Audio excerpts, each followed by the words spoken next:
Extra happy basketball fans ang dumalo sa Japan B-League watch party sa Pasay nitong Sabado.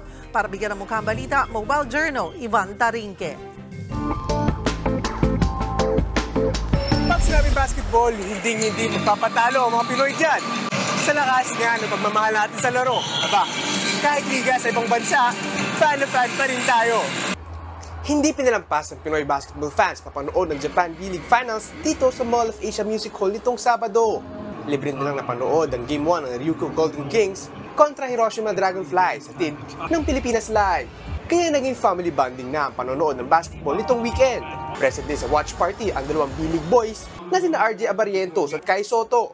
Kwento ni RJ, ibang klase pa rin daw ang suporta ng Pinoy basketball fans sa Japan. Nakaka-shock din and sobrang overwhelmed kasi makikita mo rin yung mga kababayan mo doon. So, and yung mga local, sobrang fanatic din ng basketball.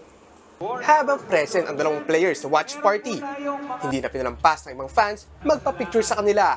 At kung swerte talaga, aba, nakakuha pa ng t-shirt na may autograph ng dalawa. Kaya worth it ang biyahe ng ibang fans na mula pa sa labas ng Metro Manila. Sulit na sulit po. Actually, nagpa-picture po ako. Wala man lang ako nasabing salita since starstruck talaga ako. Kaya sino bang hindi matutuwa? Namit mo na ang idol mo, nakapagpa-picture at nakakuha ka pa ng autograph.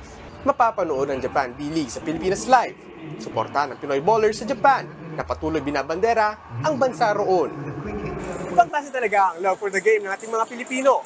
Kaya patuloy po nating suportahan ang basketball scene, mapa-local man o international.